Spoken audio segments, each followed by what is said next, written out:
Rob Lullashore and Mayor Krause welcome the event organizers and participants to the staging area at Apex Casino for Friday night's cruise and dance. The variety of styles and brands of cars was truly mind-boggling. From the completely stocked vintage cars to full-on customs, this show ran the gamut. Hot rods to hearses, custom campers to motorbikes. As with many car shows, you'll find at least one DeLorean. This show had two. Actually, this one was darn near perfect. Whatever a DeLorean owner saves on power polishing the paint that he doesn't have, I'm sure he spends it on steel wool. The warm weather made the complimentary froster from Max especially refreshing. The cruise got underway at 6 p.m. sharp and wound its way through the streets of St. Albert. It finished in front of St. Albert Place. Workmanship and attention to detail were evident everywhere you looked. These cars were amazing. I was totally impressed with the number of high-quality projects that made the trek to this show. Obviously, most of the cars were from Alberta, but there were entrants from British Columbia, Saskatchewan, and even Washington, Idaho, and Montana. A 5-day show justifies a drive like that. Is this considered excessive horsepower? Or just enough? V8 tunnel ram, dual quads, and a T-bucket. Sweet. The street dance was a bit of a preview of the Saturday show. 50s music echoed through downtown. It was a great summer night for family fun.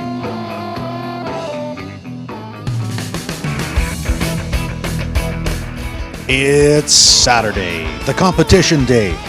Today, entrants are judged according to class, while the public can view these works of art in all their glory. We took this opportunity to talk to a few of the participants, but first, we found this exhibitor.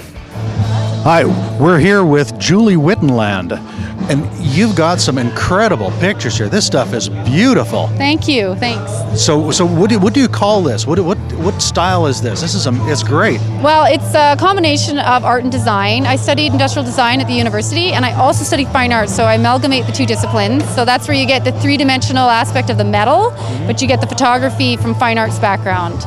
So it's called the Jalopy Collection. I have 125 different images of jalopies that I've shot in different abstract views to make them a little more interesting. And then I've mounted them on the photos. So you can tell here, this is an example of one that just hangs on your wall. And turn it around, and it just simply hangs like that, just on a nail. Self-levels. They're all registered, and so they're exclusive to my company, which is called Salted Studio. And I make each one by hand, one at a time. So where did you get the idea to do pictures of old cars? I mean, this is amazing. Well, my dad paints cars for a living, so I grew up around cars, my whole life. And then it was just a university project that I had to do back in 2007, and it was about planned obsolescence, and so be it. I chose to take cars, which are now planned to become obsolete a lot quicker than today's cars. So that's where it spurred from. This is amazing. I mean, my favorite part about all this stuff is you focus on a given area, on a small part of the car, and as a car guy, I look at it and I go, look at the workmanship that went into the design. Yes. And how much detail they put into, even a door handle. Like this one here, this is just a good example, because this, if you look at it subtly, it's actually a V and then an 8, because that's obviously the engine size, but they put it on the door handle ever so discreetly.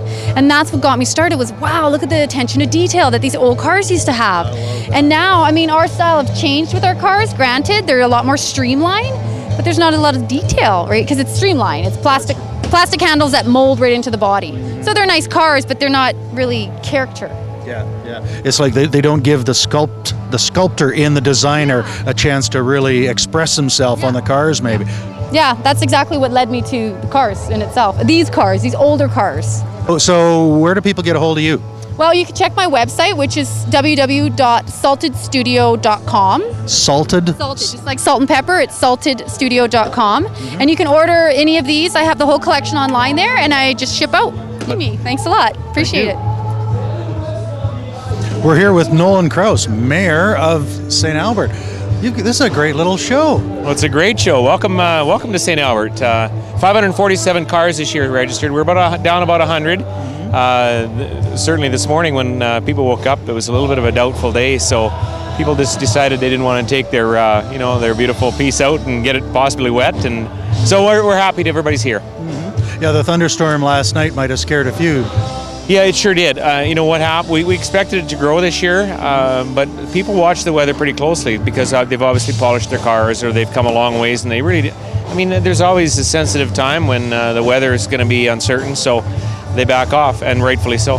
Now, the city of St. Albert actually gets really well behind this show, too. I mean, they provide support in a whole bunch of different ways. Yeah, I mean, anything we can do from a community, we do. I mean, first of all, it's let's face it, it's mostly St. Albert volunteers, but the clubs, the clubs that are really providing the leadership operate out of Edmonton, St. Albert. A lot of St. Albert volunteers. St. Albert president's the leader.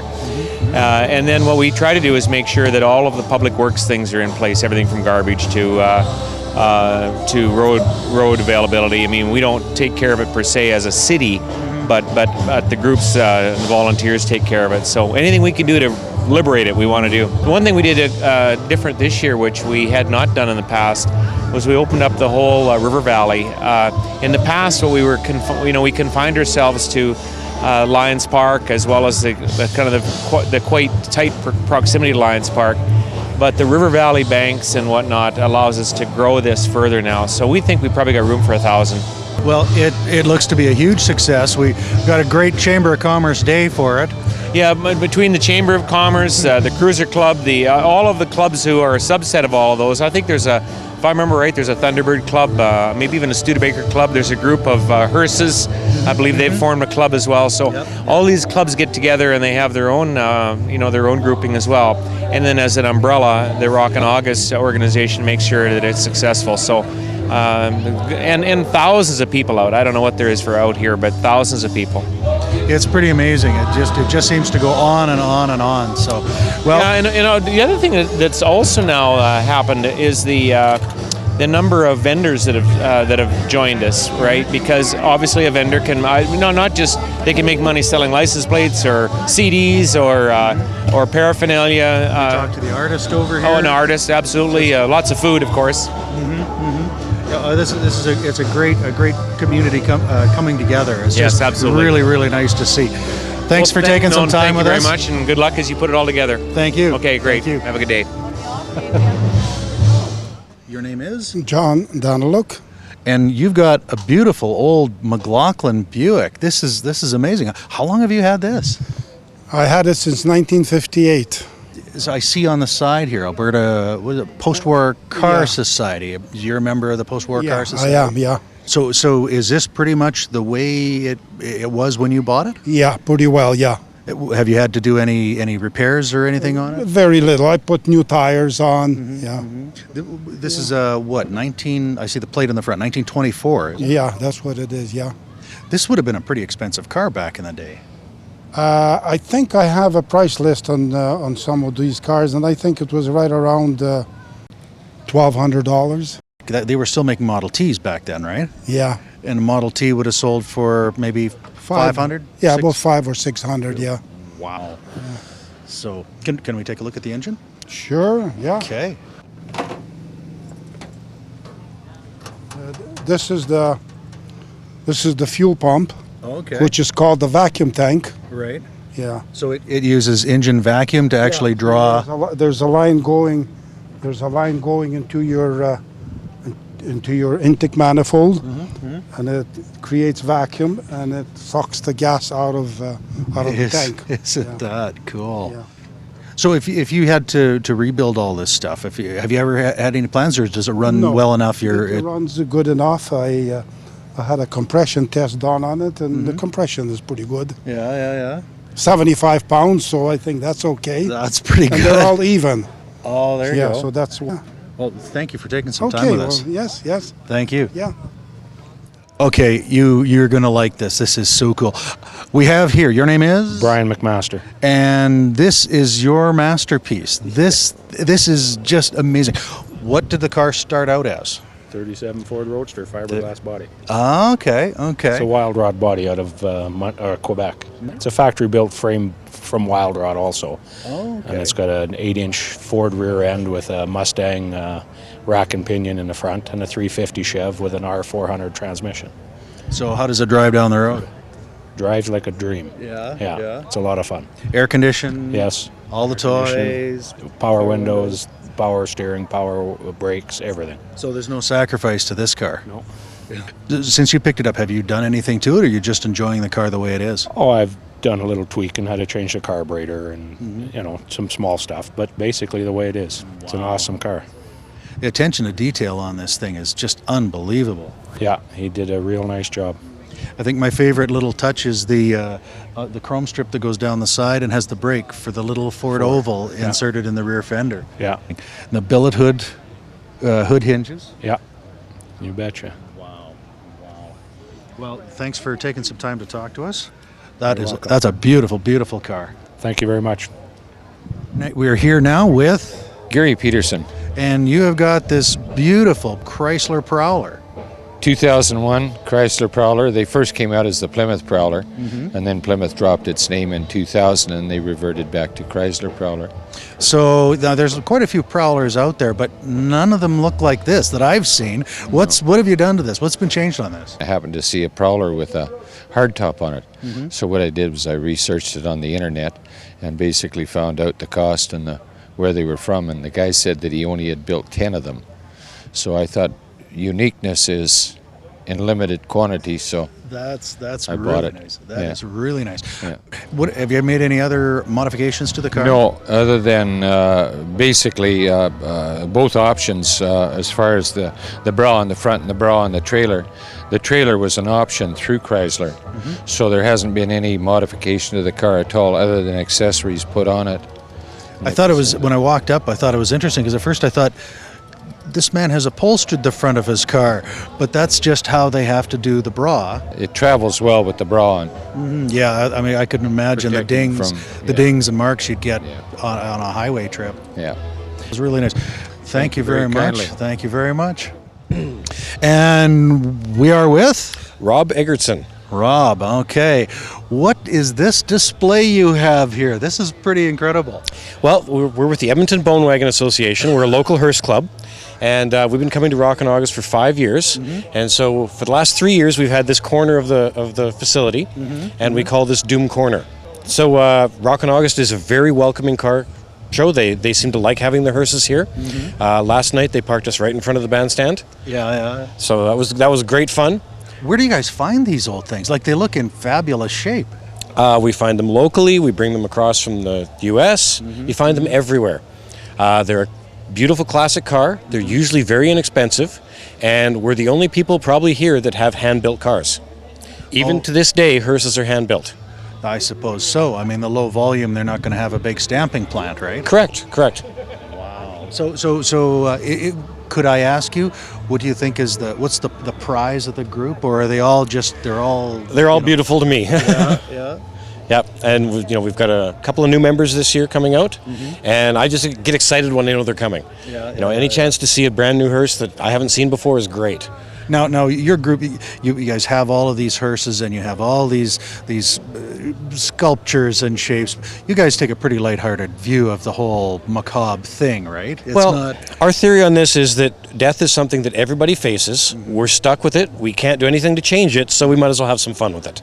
I like that. I think this is great. And you know what? In preserving old cars, that's a virtue unto itself. Oh yeah, and all of these cars are unique. You could take two cars of the exact same year, built the exact same day, and they'll be different. Oh, is that right? Because they're all handcrafted. They're all done individually, as per the customer's request. Okay. Yeah, I suppose it's all made to order. It's not like they're just pounding. There is them out, no leaving assembly them line. There has never been an assembly line. So are most of these all from one company? How many different hearse companies are there? Well, today there's only one, but back in the day there were many, many different companies. Superior is probably the biggest, but then there was Miller Meteor, H&S, just numerous different companies that built hearses. What happened over the years is they all got bought out by one company, and I believe it's AccuBuilt is the company now, and they do all of them. But they still carry the different names. What's the oldest one out of your group here? The oldest one here is my 64, but we've got ones that are in restoration right now. Rick has a 54 Pontiac, and then we've got 3 60s and a 61 that are all kind of in the works. Yeah. Maybe next year, maybe the year after, we'll see. So when you guys are doing it, are you guys going for to restore it to the way it was when it was a professional vehicle, or are you going more to the custom? All over the map. Okay. With these cars, people do what they want, Yeah. and we respect everybody's car, Yeah. no matter what they do with them.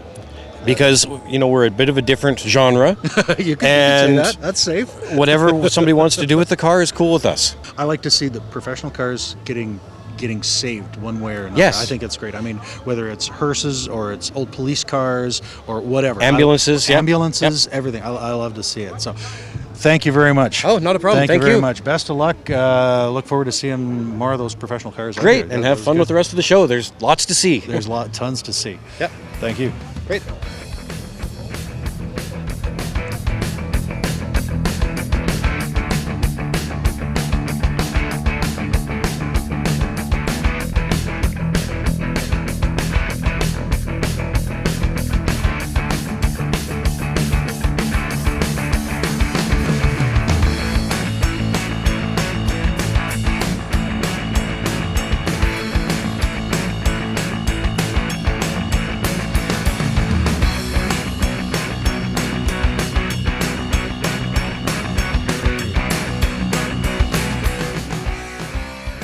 Although the total number of cars for the Saturday show and shine were down because of the heavy overnight rain, participation in the events earlier in the week were up across the board about 10%.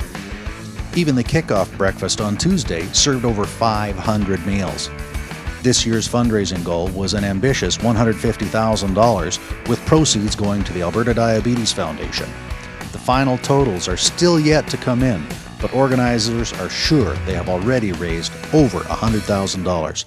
Good job.